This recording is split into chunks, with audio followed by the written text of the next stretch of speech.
एक गांव में एक बहुत ही गरीब परिवार रहता था। उस परिवार में एक रामू नाम का मोची, उसकी पत्नी कमला और उनकी बेटी रीना रहते थे। रामू घर के बाहर ही अपनी दुकान लगाता था और लोगों के जूते ठीक करता था। पूरे दिन में 2-4 लोग ही रामू से जूते ठीक करवाने आते थे, जिससे रामू के घर का खर्चा बड़ी ही मुश्किल से चल पाता था। एक दिन रामू अलमारी के ऊपर से कुछ सामान उतार रहा होता है कि तभी वो हाथ के बल गिर जाता है और उसके हाथ की हड्डी टूट जाती है। मर गया, कोई है? आवाज सुनकर तभी वहाँ रीना आती है और अपने पापा को उठाती है। अब मैं क्या करूँगा? मुझे जूते भी बनाने हैं। अभी आप अपनी चिंता करो और जूतों के बारे में मत सोचो। नहीं बेटी, ये जूते ठीक करूँगा तभी तो रात को खाना खा पाएंगे। ये जूते मैं ठीक कर दूंगी, आप मुझे बताते जाना कि कैसे करना है। वैसे भी आपको देख देख कर मुझे इतना तो आ ही गया है। भगवान सबको ऐसी बेटी दे। और खुद जूते ठीक करने बैठ जाती है। रामू उसे बताता रहता है और वो वैसे वैसे करती रहती है। कुछ देर में रीना अपने पापा से भी अच्छे जूते ठीक कर देती है। अरे वाह रीना बेटी, तुमने तो कमाल ही कर दिया, जो इतने अच्छे जूते ठीक कर दिए। उसके बाद एक आदमी अपने उन जूतों को वापस लेने के लिए आता है। अरे वाह, तुमने तो कमाल ही कर दिया, ये तो लग ही नहीं रहे कि कभी फटे भी थे। साहब जी, ये जूते मेरी बेटी ने ठीक किए हैं। अरे वाह, इतनी सी लड़की और इतनी मेहनती, मैं तो तुम्हें इसके दुगने पैसे दूंगा। तुमने मेरा दिल खुश कर दिया। वो आदमी रीना को 100 रुपए का नोट देता है। रीना उसे देखकर बड़ी ही खुश होती है। अच्छा, एक काम करो, मुझे किसी शादी के लिए 2 जोड़े जूते बनवाने हैं, तो क्या तुम 2 दिन में बना पाओगी? हाँ हाँ, मैं बना दूंगी ना। रीना, पर तुम कैसे? मैं कर लूंगी पापा, आप बस मुझे बताते रहना। है, अभी मैं चलता हूँ और 2 दिन बाद आऊँगा। वो आदमी वहाँ से चला जाता है। रीना और रामू बड़े ही खुश होते हैं और उस आदमी के जूते बनाने की तैयारी में लग जाते हैं। रामू रीना को अच्छे से बताता रहता है कि जूते कैसे बनाने हैं और रीना भी बिल्कुल वैसे ही करती रहती है। 2 दिन में रीना पूरी मेहनत और लगन के साथ उस आदमी के जूते बनाकर तैयार कर देती है। धीरे धीरे रीना के बनाए जूते सब जगह मशहूर हो जाते हैं। अब वो जूते बनाने में इतनी अच्छी हो जाती है कि रामू को भी उसकी मदद नहीं करनी पड़ती। रामू को बहुत बुरा भी लगता था कि वो अपनी बेटी से काम करवा रहा है, पर उसके हाथ के ऑपरेशन के बाद ही वो काम कर सकता था और उसके लिए उन्हें काफी पैसे चाहिए थे। मेरी जरा सी बच्ची कैसे मेहनत से दिन रात काम में लगी रहती है। जी सही कहा आपने, हम बहुत किस्मत वाले हैं जो हमें ऐसी बच्ची मिली। मैं रीना के खाने पीने का अच्छे से ध्यान रखूंगी। रीना के हुनर और मेहनत के कारण उनके घर के हालात सुधरने लगते हैं और अब वो लोग दोनों वक्त का खाना अच्छे से खाते हैं। रीना अपने पापा के हाथ के ऑपरेशन के पैसे भी इकट्ठा कर लेती है।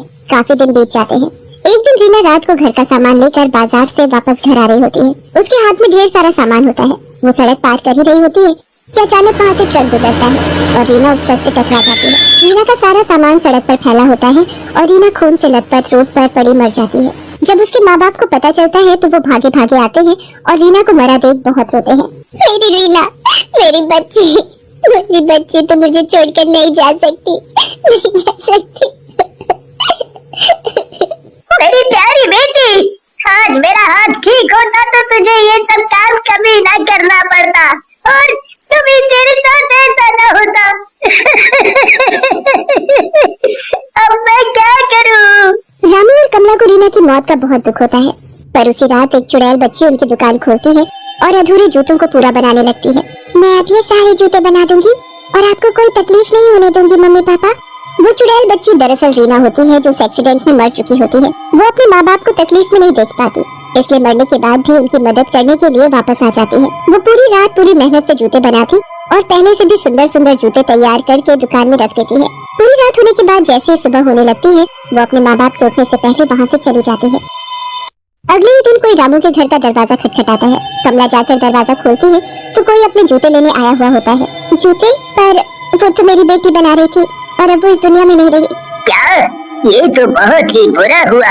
आप एक काम करो, आप मेरे वो वाले जूते ही निकाल कर दे दो जिसे देखकर आपकी बेटी नए जूते बनाने वाली थी।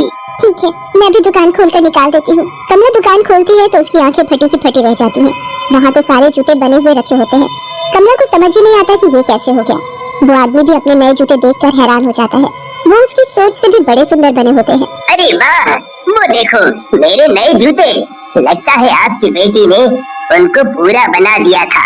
लाओ, मेरे जूते मुझे दे दो, मुझे बहुत देर हो रही है। और ये लो, अपने पैसे ले लो।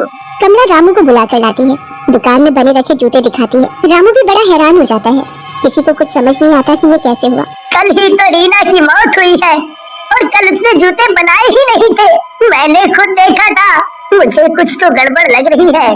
क्यों ना आज हम फिर से कुछ जूते बनाने के लिए दुकान में सामान रख दें और फिर कल सुबह देखेंगे कि क्या वो जूते बनकर तैयार होते हैं या नहीं। पूरा दिन लोग अपने जूते लेने आते रहते हैं और उसके बदले उनके पास काफी पैसे इकट्ठा हो जाते हैं।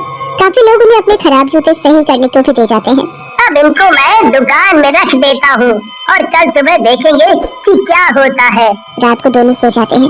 आधी रात को रीना फिर से दुकान में आती है और सारे खराब जूते देखने लगती है। ये सारे जूते कितनी खराब हालत में हैं, पर कोई नहीं, मैं इनको बिल्कुल ठीक कर दूंगी और नए जैसा बना दूंगी। रीना चुड़ैल एक एक करके सारे जूते ठीक कर देती है और उनको बिल्कुल चमका देती है। उसके बाद वो वहाँ रखे सामान से नए जूते बना देती है।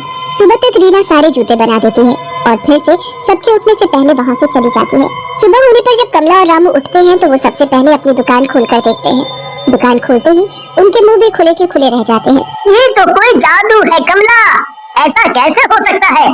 आखिर रातों रात हमारे जूतों को तैयार करके कौन जा रहा है? कौन हमारी इतनी मदद कर सकता है? और ताला लगी दुकान में कोई कैसे खुल सकता है? ये तो आज रात हमें छुप कर देखना पड़ेगा और तभी हमें सच्चाई का पता चलेगा। हाँ कमला, तुम बिल्कुल सही कह रही हो। पूरे दिन लोग अपने जूते लेने आते हैं और रामू के पास काफी पैसे इकट्ठा हो जाते हैं, पर रामू और कमला को बस रात होने का इंतजार होता है। जैसे ही रात होती है वो दोनों पुराने जूते और जूते बनाने का सामान दुकान में रख कर दुकान बंद कर देते हैं। फिर आधी रात को दोनों चुपके से आकर खिड़की पर खड़े हो जाते हैं और जूते बनाने वाले का इंतजार करने लगते हैं। आधी रात होने पर जैसे ही एक चुड़ैल बच्ची दुकान में आती है तो रामू और कमला की हालत खराब हो जाती है। वो चुड़ैल बच्ची एक एक करके सारे जूते बनाना शुरू कर देती है। पूरी रात लगकर वो सारे जूते तैयार करने लगती है। ये भगवान, ये चुड़ैल बच्ची कौन है और ये हमारी मदद क्यों कर रही है? आखिर इन सबके पीछे राज क्या है? मुझे तो कुछ समझ नहीं आ रहा कमला, यहीं खड़े होकर देखते हैं। रीना सारे जूते तैयार करके बड़ी खुश हो जाती है। ये लो, अब हो गए सारे जूते तैयार। अब मम्मी पापा को इनके बदले अच्छे पैसे मिल जाएंगे और फिर पापा के हाथ का अच्छे से इलाज भी हो जाएगा। मैं आप लोगों को कोई तकलीफ नहीं होने दूंगी मम्मी पापा। ये तो हमारी ही बेटी है जी, हमारी रीना। ये मरने के बाद भी हमारी मदद कर रही है और हमें तकलीफ में नहीं देख पा रहे। मुझे अभी के अभी अपनी बच्ची से मिलना है। रामू और कमला जल्दी से कमरे में जाते हैं और रीना को देखकर रोने लगते हैं। हमने तुम्हें पहचान लिया हमारी बच्ची। आप परेशान मत होना मम्मी पापा, मैं आपको कोई तकलीफ नहीं होने दूंगी और रोज आपके जूते तैयार कर दूंगी। हमारे लिए तुझसे बढ़कर कुछ नहीं है बेटी। हम तुझे कभी नहीं भूल पाएंगे, पर अब तुझे अपनी दुनिया में जाना होगा जहाँ तू सुकून से रह सके। अब मेरे पास इतने पैसे हो गए हैं कि कल अपने हाथ का ऑपरेशन करवा लूंगा और फिर कुछ ही दिनों में खुद काम करने लगूंगा। तुम्हारी वजह से हमारी दुकान इतनी अच्छी चल रही है कि हमें कभी तकलीफ नहीं होगी। तुम हमारी चिंता मत करो रीना, तुम अपनी दुनिया में चली जाओ, चली जाओ। रीना अपने माँ बाप की बात मानकर वहाँ से अपनी दुनिया में चली जाती है।